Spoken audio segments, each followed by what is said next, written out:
여러분 어떠세요? 2026년 새해가 시작된 지 벌써 18일째 되고 있는 오늘 여러분들 다 잘 지내고 계십니까? 새해 들어 많은 계획들을 세우셨을 텐데 그 계획들 잘 지켜나가고 있습니까? 영적인 계획들도 있죠. 좋은 계획들, 성경 읽기, 기도하기, 새벽을 깨우기, 또 말씀대로 살아가기. 여러분들 각자 다 세우신 이 계획들 잘 진행되고 있는지 다시 한번 확인하고 체크를 드립니다. 그런데 쉽지 않지요. 새해가 돼서 이제 한 주 정도는, 한 3일 정도는 다 하셨을 거예요. 그런데 2주가 지나고 3주가 지나면서 그 계획대로 하지 않을, 꼭 하지 않아야 될 만한 이유들이 막 생겨나기 시작하고, 그리고 이제 그 계획들은 어디에 갔는지 저곳에 책장에 있는 분들도 있을지 모르겠습니다. 3주를 지내기가, 계획대로 3주를 지내기가 왜 이렇게 힘이 들까요? 아직 습관이 되어 있지 않기 때문입니다. 몸에 아직 익숙하지 않기 때문입니다. 몸에 익숙해지기까지 이 불편한 시간들을 잘 참고 견뎌야 합니다. 맥스웰 몰츠라는 이 분은 의사였습니다. 성형외과 의사였는데, 성형외과 하면은 우리가 흔히 뷰티 쪽으로 이렇게 생각하기 쉽지요. 그러나 사실 성형외과는 선천적인 기형이나 또는 사고로 인하여 신체적인 불편함이 있는 분들을 위해서 이렇게 돕는 의술 중에 하나입니다. 이 맥스웰 몰츠라는 이 의사 선생님은 신체 일부를 잃어버린 이런 갑자기 상실감을 얻게 된 사람들을 치료해 주면서 이 마음의 치료까지도 필요하다는 것을 깨닫게 됐어요. 그래서 이제 나름대로 이분이 심리학도 막 공부를 하고 마음에 대해서 어떻게 하면 치료해 줄 수 있을까 공부를 하고 임상도 많이 경험하고 연구를 하다가 나중에 쓴 책이 바로 이 성공의 법칙이라는, 화면에 나와 있는 이 책을 썼습니다. 이 책에는 습관에 대한 하나의 이 좋은 의견이 소개가 되고 있는데, 이 환자가 어떤 상황에 대하여 받아들이기까지 시간이 필요하다는 거예요. 이 불편한 이 상황을 받아들이는 데까지 최소한의 3주간의 시간이 필요하다는 이 법칙을 발견하게 된 거예요. 좋은 습관들 우리가 갖기가 쉽지 않죠. 그래서 이 어려운 시간들을 견뎌내야 되는데 3주 정도는 견뎌내야 그 다음 4주차부터는 그보다는 조금 편안하게 그 좋은 습관들을 이어나갈 수 있다 하는 것을 이분이 밝혀내게 되었습니다. 영적인 좋은 습관들이 있지요. 기도하기, 성경 읽기, 새벽기도 드리기, 이런 영적인 좋은 습관들이 참 처음엔 어려워요. 그러나 3주, 여러분들께 오늘 도전 드리겠습니다. 3주만 한번 잘 도전해 보십시오. 그럼 그 이후부터는 훨씬 수월하고 편안하게 이런 좋은 습관들을 이어나갈 수 있습니다. 저도 연초부터 새롭게 다짐한 일들이 몇 가지가 있습니다. 어떻게 하면 더 하나님과 더 깊이 있는 교제로 나아갈 수 있을지, 더 깊이 있는 그 우물을, 예수님의 생명수의 그 강물을 끌어올릴 수 있을지 계획하면서 몇 가지 다짐한 일들이 있는데, 지난주에 큰 위기가 찾아오게 되었습니다. 아이들이 방학하게 됐다는 거예요. 아이들이 방학하고 한 일주일 정도는 할머니 집에 보냈는데, 그때는 제가 깨닫지 못했어요. 그런데 할머니 집에서 데려오면서 아이들과 시간도 보내야 되고 또 밥도 같이 먹어야 되니까 이 계획했던 일들의 차질을 빚게 되면서, 야, 이거 어떻게 해야 되지? 이 위기가 찾아온 거예요. 연초에 계획한 일들이 이 시간이 막 이렇게 뒤죽박죽이 되면서 혼란을 경험하게 되었습니다. 사실 이 방학을 경험하고 계신 우리 학부모님들 계시다면 많이 공감이 가실 것입니다. 어떤 부모님들은 새끼를 다 차려야 하고, 또 아이들은 방학을 했지만 엄마는 개학의 시작이 되었죠. 그래서 새해 다짐과 함께 이 다짐들을 실행할 수 없는 이런 이유, 분명한 이유가 생기게 된 거예요. 무엇입니까? 아이들의 방학이라는 것이죠. 오늘 이와 비슷한 일이 성경에 일어나고 있는 거예요. 예수님께서 공생애를 시작하시고 예수님을 따라가는 수많은 사람들이 생겼습니다. 예수님을 믿고 예수님의 말씀을 듣고 그 말씀을 마음판에 새기고 예수님의 말씀대로 살아가는 사람들이 생기게 됐어요. 제자들도 생기고 예수님을 믿고 신뢰하고 의지하면서 따라가는 거예요. 그런데 바리새인과 서기관들은 이유를 찾아냈습니다. 예수님을 따라가지 않아야 하는 이유를 발견하게 된 거예요. 그리고 그 이유를 마음속에 품게 되었습니다. 그 이유는 무엇이냐면 바로 예수님이 죄인과 어울린다는 거예요. 어떻게 예수님이, 어떻게 선지자가, 어떻게 지도자가, 어떻게 하나님의 아들이 죄인과 어울릴 수 있다는 말입니까? 그래서 나는 예수님을 따라갈 수 없다 하고 이렇게 이유를 만들어내고 있는 거예요. 신앙생활을 하는 데 있어서 더 이상 내가 예수님의 말씀대로 살아가지 않을 수많은 이유들을 우리는 다 생각해냅니다. 저마다 못하는 이유들이 다 있지요. 때로는 분명하고 또 공식적인, 때로는 정말 마땅한 이유가 있기도 합니다. 그러나 예수님은 그 마음까지도 다 알고 계십니다. 누구와 어울리느냐? 오늘 바리새인과 서기관들이 제기한 이 문제, 예수님께서 누구와 어울리시느냐 하는 이 문제는 대단히 중요한 이슈 중에 하나입니다. 누구를 만나고 또 누구와 함께 시간을 보내는가 하는 것은 하나의 메시지가 되기도 합니다. 하나님의 아들, 온 인류의 구원자이신 예수님은 누구와 어울리셨습니까? 예수님은 죄인과 어울리셨습니다. 바로 그 죄인이 저와 여러분들입니다. 그리고 우리를 살려주셨습니다. 예수님은 병든 자, 외로운 자, 힘든 자, 낙심한 자, 실패한 자, 그리고 눈물 흘리는 자를 찾아가 주셨습니다. 그리고 그들에게 먼저 손을 내밀어 주셨습니다. 먼저 말을 걸어 주셨습니다. 요한복음 4장에 보면 사마리아 성의 수가성의 한 우물가에 여인이 나옵니다. 이 여인은 남편이 5이나 있었어요. 자세한 내용은 소개되어 있지 않지만 얼마나 이 여인의 삶 가운데 고달프고 어려운 삶이 있었는지 이 한마디만으로도 우리는 예상해 볼 수가 있습니다. 가정적인 어려움, 헤어나오지 못하는 이 가정적인 어려움에 끝없이 빠져들게 되었던 여인이 바로 이 여인입니다. 이 여인은 가정에서 행복을 찾으려고 했습니다. 가정이 회복되기를 원했고 가정에서 기쁨을 얻기를 원했습니다. 그러나 그러면 그럴수록 똑같은 문제로, 반복되는 문제로 또 실패를 경험하고 또 어려움을 경험하게 되었습니다. 바로 그 여인이 수가성의 여인입니다. 가정에서 행복을 찾으려고 했고 가정에서 구원이 있다고 생각했지만 그녀는 계속 실패하고야 말았습니다. 같은 문제, 계속 반복되는 문제, 이 삶에는 위기입니다. 그때 예수님을 만났습니다. 예수님이 우연히 이 여인을 만나셨을까요? 아닙니다. 요한복음은 전 세계 우리 모든 성도들이 이 하나님의 말씀을 통하여 우리가 은혜 받고 예수님을 만납니다.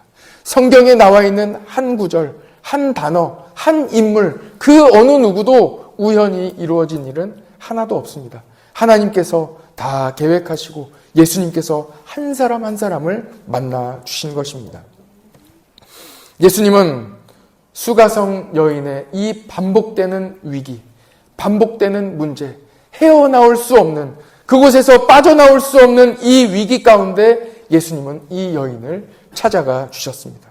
그리고 이 어려움에서 건져 주셨습니다. 그리고 예수님은 이 여인을 만나 먼저 말을 걸어 주십니다. 나에게 마실 것을 좀 주세요 하고 먼저 말을 건네시는 거예요. 수가성 여인에게는 가정에 큰 위기가 있었습니다. 지금 현재도 어려움 가운데 있어요. 가정적으로 해결되지 않는 이 고질적인 문제에서 빠져나오고 헤어나오지를 못하고 있습니다. 과거의 모든 문제들을 또 가슴에 묻은 채로 오늘도 언제 터질지 모르는 그 불안감 가운데 오늘도 불안한 삶을 살아가고 있습니다. 위기입니다. 매우 큰 위기입니다. 바로 그때 우물가에서 진짜 생수의 근원 되시는 예수님을 만난 것입니다. 여러분, 위기는 기회입니다. 그러나 위기는 또한 예수님을 만날 기회가 됩니다. 많은 성도님들이 위기를 만나면 저를 찾아옵니다. 목회자를 찾아와요. 저는 어려움이 있는 가정들을 만나며 간절히 기도해드리며 속으로 이렇게 생각합니다. 아, 이분이 곧 예수님을 만나겠구나. 아, 이 가정에 예수님이 그토록 지금까지 기다려주셨는데 이 가정이 예수님을 만나겠구나 하고 기쁨으로 하나님께 간절히 기도하게 됩니다. 오히려 위기보다는 축복을 만나 하나님께 큰 축복을 얻어 찾아오시는 분들도 있습니다. 그런 분들께 기도할 때는 이 복받은 가정을 위하여 기도하며 속으로는 앞으로 이분이 시기를 만날 수도 있고 또 유혹을 만날 수도 있는데 이 어려움들을 잘 이길 수 있기를 또 간절히 기도하고는 합니다. 바리새인과 율법 학자들이, 이 서기관들이 예수님을 따라가지 말아야 할 이유, 예수님이 죄인과 함께 하신다는 이 이유를 말하고 속으로 생각하고 있을 때 예수님께서는 그들을 위하여 3가지 비유의 말씀을 말씀해 주십니다. 아니라는 거예요. 어떠한 이유가 있어도 예수님의 말씀대로 예수님을 만나 삶이 변화를 받고 그리고 예수님의 말씀으로 생명을 얻기를 예수님은 간절히 바라고 지금도 기다리고 계신 것입니다.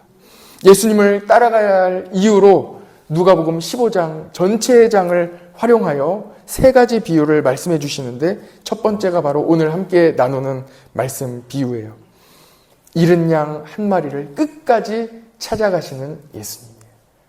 선한 목자는 끝까지 이 잃은 양 한 마리를 찾으시고 기필코 결단코 찾아내시는 거예요. 구해내시는 거예요.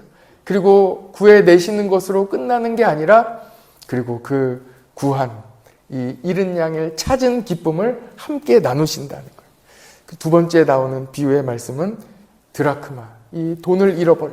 그런데 하루 일당치의 돈을 잃어버리는데 그것을 다시 찾은 여인의 기쁨과 그 기쁨을 함께 나누는 것에 대하여 또 말씀하십니다.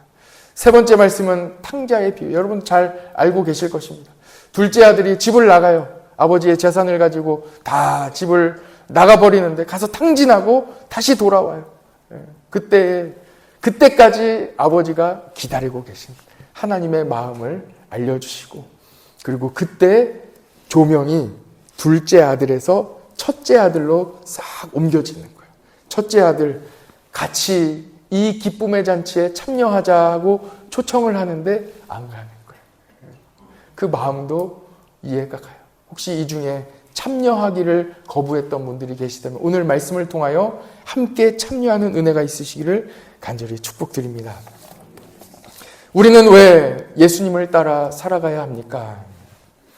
예수님께서는 선한 목자이시기 때문입니다. 좋은 길로 우리를 인도해 주시기 때문입니다.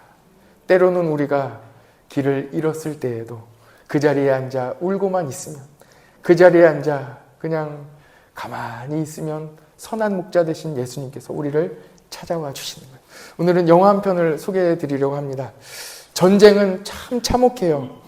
총알은 누구 하나 비껴나가지 않습니다. 전쟁은 수많은 불행과 그리고 그로 인한 가정의 파괴를 야기합니다. 전쟁으로 아이들은 아버지를 잃고 부모들은 아들을 잃습니다.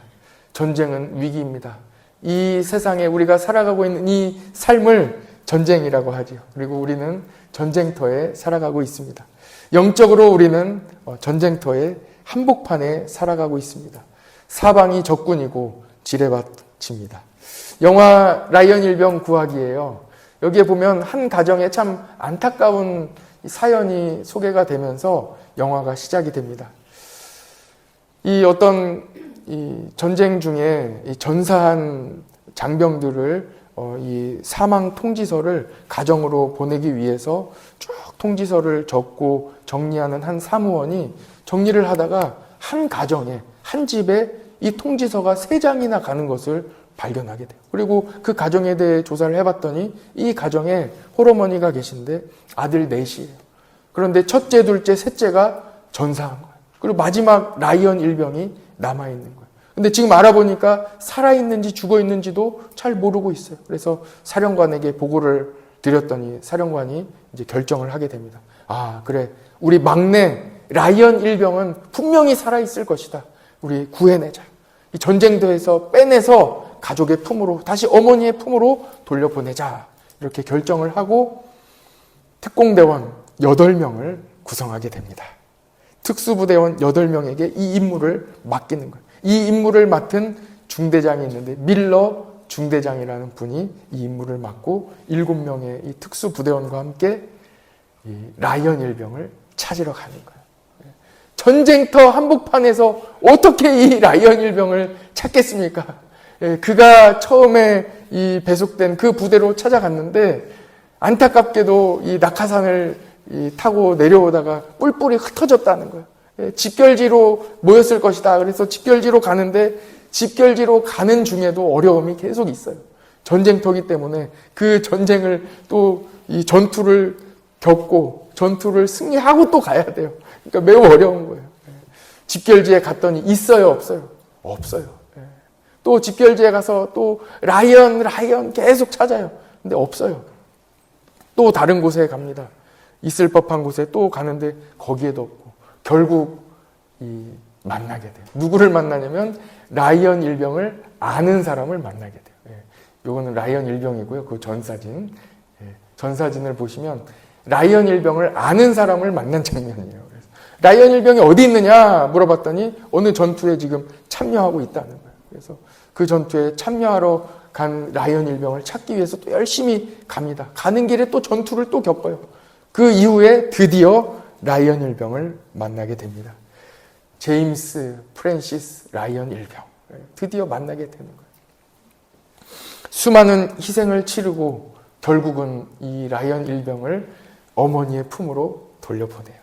그런데 이 라이언 일병을 구하기까지 수많은 일들이 있었는데 그 중에 밀러 중대장도 전사하게 되고 많은 그 특수부대원, 이 라이언 일병을 구하기 위해 투입되었던 많은 부대원들이 다 목숨을 잃게 됩니다.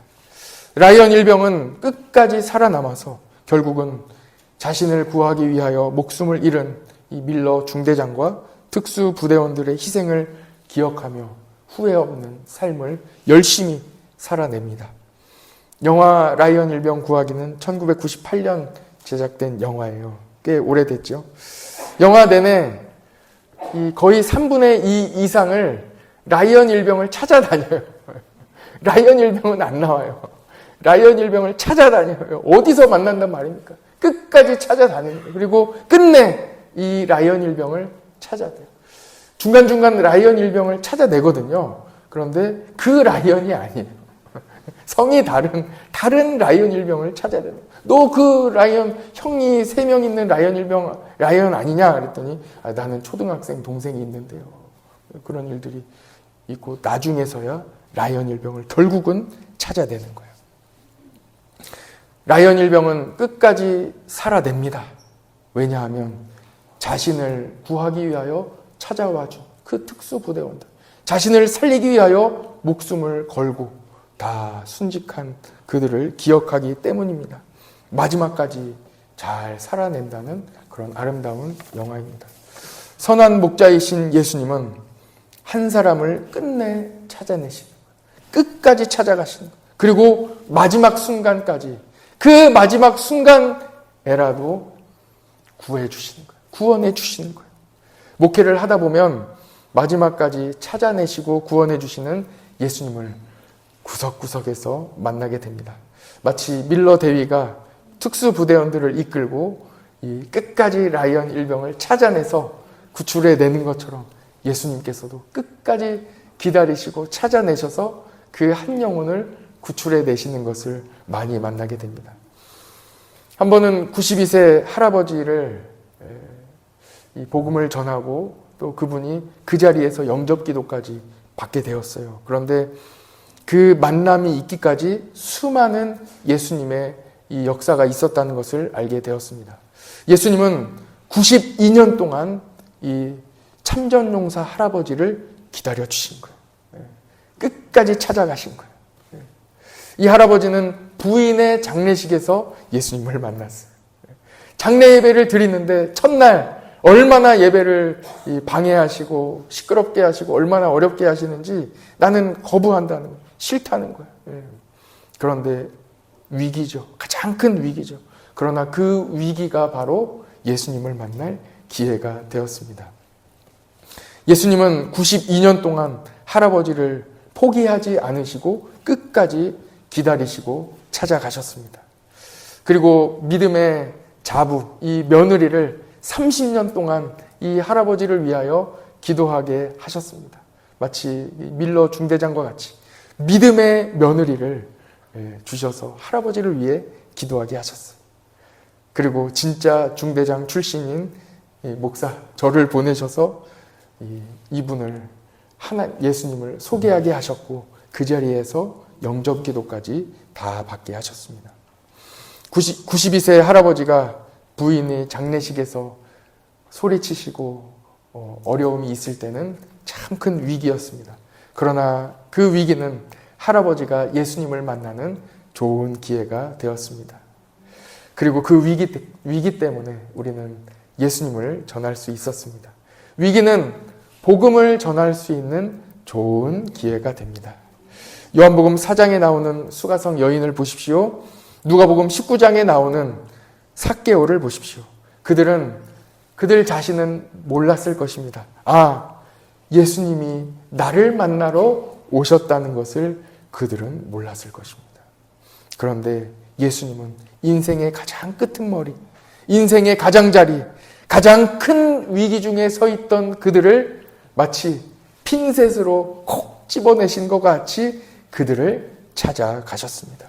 그리고 그들은 예수님을 만나 새 삶을 살아가기 시작했습니다.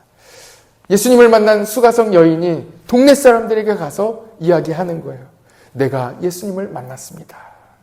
요한복음 4장 39절에 보면 수가성 여인이 이렇게 이야기하거든요. 여자의 말이 내가 행한 모든 것을 그가 내게 말하였다. 예수님이 나에 대한 모든 것을 이미 알고 계셨다는 거예요. 내가 어떤 인생을 살고 있고 나는 과거에 어떤 삶을 살았는지 이미 예수님이 나에 대하여 다 알고 계신다 하는 것을 동네 사람들에게 이야기하는 거예요. 왜 그렇습니까? 예수님은 선한 목자이시기 때문에 그렇습니다.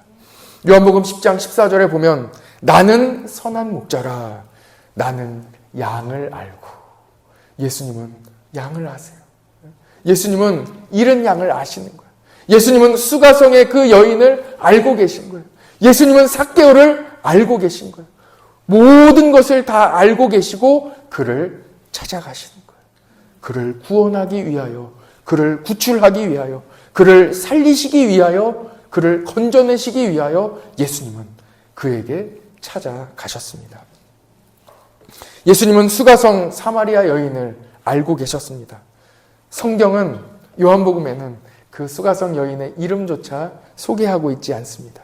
우리는 몰라요. 잘 몰라요. 의도적으로 소개하지 않는 우리는 몰라요. 그러나 예수님은 알고 계신 거예요. 다 알고 계십니다. 그리고 핀셋과 같이 그 수가성 여인을 콕 집어 만나셨습니다. 이 여인이 야곱의 우물가에 오는 그 시간에 맞추어 예수님께서 찾아가셨고 그녀를 만나주셨고 예수님을 만나 그녀는 이 모든 가정의 어려움, 헤어나올 수 없는 이 위기에서 예수님을 만나 이제는 다 해결할 수 있는 기회를 얻게 된 것입니다. 여러분 중에 고난의 끝자리에 계신 분이 있으십니까? 남모르게 눈물 흘리고 계신 분이 있으십니까? 어제 어느 권사님께서 저에게 이렇게 물어보시더라고요. 사모님이 중환자실에 누워있을 때 목사님 많이 우셨겠어요. 딸에게 나오지도 않는 젖을 물리셨을 때 많이 우셨겠어요. 네, 맞습니다. 그때 많이 울었어요. 지금 여러분 중에도 많이 울고 계신 분들이 있을 것입니다. 아무도 없는 그 자리에서 울고 계신 가장 큰 위기의 그 자리에 예수님이 찾아오실 것입니다. 울고 계신 그 자리에 예수님이 찾아오시고 우물가에서 야곱의 우물가 곁에서 예수님을 만나게 되실 것입니다. 위기는 예수님을 만날 수 있는 기회입니다. 한 번은 30년 넘게 군생활하신 대령 출신의 이 집사님의 간증을 듣게 됐어요. 이 집사님은 특전사에서 근무하실 때 한 통의 전화를 받게 됩니다. 훈련을 막 마치고 돌아오는 길이었는데 아버지께서 위중하시다는 이 소식을 듣게 되는 거예요. 그동안 병원에 입원해 계셨는데 위중하다는 소식을 듣고 너무 이 마음이 힘들었대요. 왜냐하면 아버지가 아직 예수님을 믿지 않았기 때문에. 그래서 이분이 급하게 같이 이 낙하산 떨어지는 훈련을 하고 온 이 군목 목사님에게 급하게 찾아간 거예요. 목사님, 이런 상황이 있는데 어떻게 하면 좋을까요? 군목 특전사에 있는 군목 목사님들은 같이 낙하산 훈련을 같이 하거든요. 그래서 그분에게 이렇게 상황을 말씀드렸더니 목사님께서 같이 갑시다. 병원으로 지금 같이 갑시다. 가서 제가 복음을 전하겠습니다. 갔더니 마침 아버님은 아직 의식이 있으셨고 또 대화가 가능할 정도의 의식이 있었다는 거예요. 목사님께서 가셔서 복음을 전하셨대요. 그랬더니 아버지가 눈물을 흘리며 그 복음을 받아들이시고 목사님이 현장에서 바로 병상 세례를 베풀고 그리고 그분은 그로 얼마 지나지 않아 하나님의 부르심을 받으셨습니다. 여러분, 하나님께서는 그 아버님을 구원하시기 위하여 특수부대 군목 목사님, 특전사 군목 목사님을 급하게 보내셔서 병상 세례까지 복음을 전하게 하시고 병상 세례까지 받게 하시는, 끝까지 포기하지 않으시는, 끝까지 찾아내셔서 구원해 주시는 예수 그리스도의 선하신 목자의 은혜를 경험하게 되었다는 거예요. 하나님은 한 영혼을 구원하시기 위하여 특전사 군목 목사님도 보내시는 분입니다. 한 영혼이 천하보다 귀하기 때문입니다. 우리 교회 학교에는 초등학생을 대상으로 방학 중에 성경 읽기 프로그램을 지금 진행하고 있습니다. 제목은 신나는 어린이 요한복음 통독이에요. 일주일에 2번 수요일, 금요일 이렇게 오전 시간에 요한복음을 같이 읽습니다. 저희 아내 천혜리 목사님이 간단하게 읽을 본문을 먼저 한 5분 정도 소개를 해주고 그리고 함께 성경을 읽어요. 한 3장 정도 이렇게 읽어요. 그리고 나서 읽은 말씀 중에 기억나는 말씀을 또 적어보는 시간을 갖고 같이 나눠보는 시간도 갖습니다. 그렇게 한 50분 정도 이 시간이 진행이 됩니다. 여러분 어떻습니까? 과연 정말 제목대로 신나는 어린이 요한복음 통독이 될까요? 이 통독반에는, 어린이 성경 통독반에는 A반, B반 이 2개 반으로 진행되는데 한 40여 명의 어린이가 참여합니다. 그런데 정말 놀라운 일들이 일어나고 있습니다. 처음에는 엄마의 이 성화에 못 이겨가지고 아이들이 나왔어요. 억지로 나온 거예요. 나오기 싫은데 성경 읽고 싶어하는 어린이가 누가 있겠어요. 근데 엄마가 가라고 하니까 어쩔 수 없이 나온 거예요. 그런데 성경을 읽고 1번, 2번 읽고 나더니 엄마한테 가서 이야기한다는 거예요. 재밌다는 거예요. 그 시간이 재밌다는 거예요. 한번 사진 한번 보시죠. 특별한 게 아무것도 없어요. 영상을 보여주는 것도 아니고 그냥 성경 읽어요. 그런데 재밌다는 거예요. 한번 보시면 마치 이 바닥에서 청학동에 온 것 같이 마치 바닥에 앉아, 심지어 바닥에 앉아가지고 저렇게 성경을 그냥 읽는 거예요. 네. 도대체 어디, 무슨, 어떤 부분에서 아이들은 재미를 느끼고 있을까요? 저는 발견했습니다. 선한 목자이신 예수님께서 성경을 읽는 어린이를 만나주고 계십니다.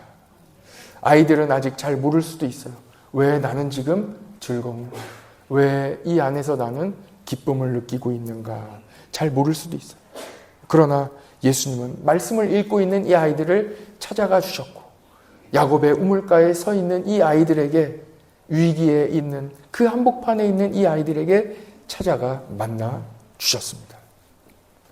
우리는 이 어린이 한 사람 한 사람 아이들을 교회로 데려오고 있습니다.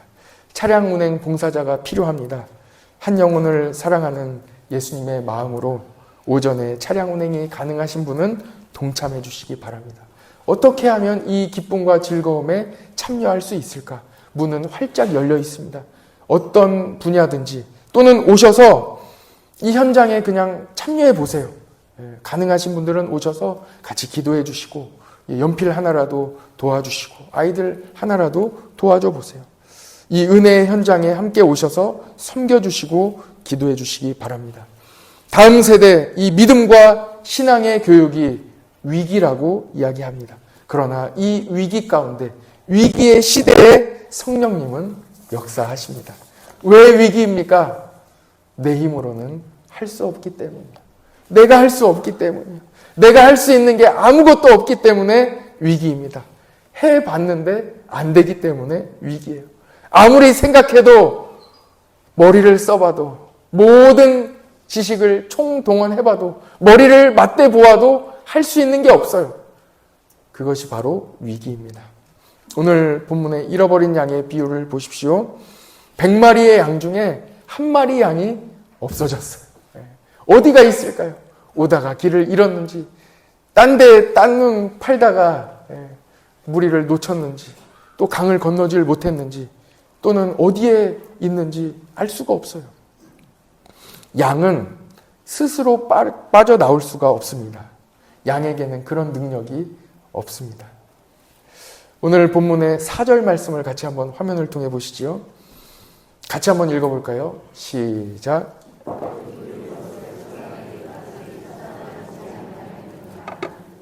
양은 스스로 나올 수 있는 어떤 방법도 능력도 가지고 있지 않아요. 그래서 목자가 찾으러 가는 거예요. 선한 목자이신 예수님께서 끝까지 찾아가신다는 거예요. 5절, 6절 말씀을 보십시오. 예수님은 끝까지 포기하지 않으시고 결국 찾아내신다는 거예요. 또 찾아낸즉 찾아내시는 거예요. 결국 찾아내시는 거예요. 그리고 즐거워하시며 어깨에 양을 딱 들쳐매시고 집에 와서 벗들과 이웃들과 그 기쁨을 함께 나누신다는 거예요. 이것이 진정한 기쁨입니다. 오늘 이 말씀은 우리 모든 성도들에게 큰 울림이 됩니다. 여러분, 우리는 어디에서 기쁨을 구하고 있습니까? 어디에서 기쁨을 찾고 있습니까? 예수님께서 그 기쁨을 나누어 주고 계십니다. 그리고 함께 참여하기를 원하시는 거예요. 그런데 한 일이 없기 때문에 예수님께서 그 양을 찾아오시기까지 한 일이 크게 없기 때문에 잔치자리에 그 기쁨의 자리에 참여하기를 주저해요.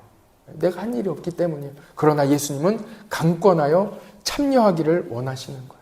그 말씀이 바로 탕자의 비유에 나옵니다. 첫째 아들은 참여하고 싶지 않은 거예요. 여러 가지 복합적인 마음이 있는 거예요. 그러나 이 예수님은 같이 참여하기를 원하시는 거예요. 여러분 같이 참여하시기 바랍니다. 이번 주 토요일 1월 24일 오전 11시 30분에는 우리 교회 지하 식당에서 기쁨의 잔치가 열립니다. 바로 이 기쁨이에요. 한 사람만 아버지 품으로 돌아와도 얼마나 큰 기쁨의 잔치, 천국 잔치가 열립니까? 이번 홈커밍 데이 아버지 집으로 이 행사는 우리 교회 천국의 잔치입니다. 이 잔치를 위해 물론 수고하고 헌신하시는 분들도 있어요. 그러나 같이 참여하라는 거예요. 하나님께서는 같이 참여하기를 원하시는 거예요. 여러분들을 이 잔치 자리로 초대하시는 거예요. 꼭 오셔서 잠깐이라도 들르시고 잠깐이라도 참여하시기를 부탁드립니다. 나와 함께 즐기자. 초청하시는 거예요. 예수님이 잃은 양을 찾으시고 그 잔치자리에 우리를 초대하십니다. 우리는 한 일이 없어서 참여하기 민망할 수 있어요. 그러나 선한 목자 예수님이 여러분들을 잔치자리로 부르시는 거예요. 가장 큰 기쁨이 이번 주 토요일 지하 식당에서 있을 것입니다. 가장 큰 보람, 인생의 목적을 발견하게 될 것입니다. 하나님께서 열어주신 이 천국의 잔치에 참여하시기 바랍니다. 여러분들의 위기 가운데, 우리의 삶에 있는 이 위기 가운데 예수님을 만나는 복된 기회가 될 것입니다.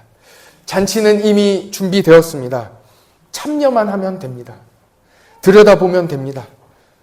한 발 안으로 들어가면 됩니다. 새벽 기도는 영적인 만나의 잔치입니다. 활짝 열려 있습니다. 누구든지 참여할 수 있어요. 3주만 도전해 보시기 바랍니다. 3주 동안 여러분들은 새벽형 인간으로 변화받게 될 것입니다. 참여해야 은혜 받을 수 있습니다. 음식도, 차려놓은 음식도 들어서 입으로 가져가야 맛볼 수 있기 때문입니다. 하나님께서 주실 은혜를 이미 준비하셨고 하늘 문을 활짝 여시고 그 모든 복을 여러분들에게 은혜를 주시기 위하여 하나님은 다 예비해 두셨습니다. 잔치는 준비되어 있습니다. 은혜의 자리에 참여하시기 바랍니다.